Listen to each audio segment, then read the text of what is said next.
RRB section controller का ये question boat and stream का हम रेशियो मेथड से बड़े ही आसानी से कर पाएंगे। देखिए कैलकुलेशन में भी आसानी होगी। जैसे कि दे रखा है हमें the ratio of a speed of a boat and stream is 16:5 और आपको डिस्टेंस जो दे रखा है 16.5 दे रखा है, आपको अपस्ट्रीम का डिस्टेंस दे रखा है और डाउनस्ट्रीम का डिस्टेंस दे रखा है आपको 17.5 किलोमीटर और आपको टाइम निकालना है डाउनस्ट्रीम में। ठीक है, तो आप कैसे करेंगे?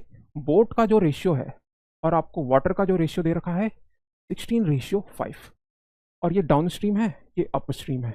आपको स्पीड का निकालना होता है तो आपको पता है अगर धारा के अनुकूल दिशा में चल रहा है, धारा के अनुकूल दिशा में चल रहा है तो हम हमेशा धारा के अनुकूल दिशा में चल रहा है, यानी कि डाउनस्ट्रीम 16 + 5 21 कर देते हैं हम। धारा के विपरीत दिशा में चल रहा है तो आप 16 - 5 कर देते हैं, यानी कि 11। ठीक है, आपको ये स्पीड का निकल आया। अब क्या करेंगे आप? 16.5 आपको अपस्ट्रीम क्वेश्चन में दिया है, डिस्टेंस आपको 16.5 दिया है अपस्ट्रीम का और डाउनस्ट्रीम में दिया है आपको डिस्टेंस 17.5। अब इससे क्या फायदा होगा? आपको टाइम का रेशियो निकल आएगा। टाइम का रेशियो निकालेंगे हम तो टाइम होता है आपका डिस्टेंस अपॉन स्पीड, यानी कि 16.5 और 17.5 अपॉन 21 और यहाँ पे 11।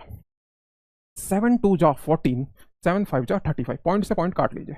7 3 जा 21। ठीक है, 11 1 जा 11, 5 5 बचेगा, यानी कि 11 5 जा 55, 5 5 जा 25, 5 3 जा 15।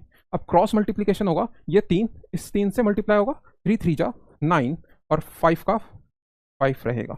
अब इस क्वेश्चन में जो है हमें 45 मिनट्स दे रखा है जो कि विपरीत दिशा में है, विपरीत दिशा में यानी कि अपस्ट्रीम मल्टीप्लाई 45। 9 में मैं कितने का गुणा करूं, कितने का मल्टीप्लाई करूं कि वो 45 आ जाए, यानी कि 9 × 5 आपका 45 आ जाएगा और 5 × 5 आपका 25 आपका क्या आएगा? डाउन स्ट्रीम का मिनट्स में आंसर आ जाएगा। 25 मिनट्स आपको टाइम निकालना था, ए ऑप्शन आपका आंसर हो जाएगा।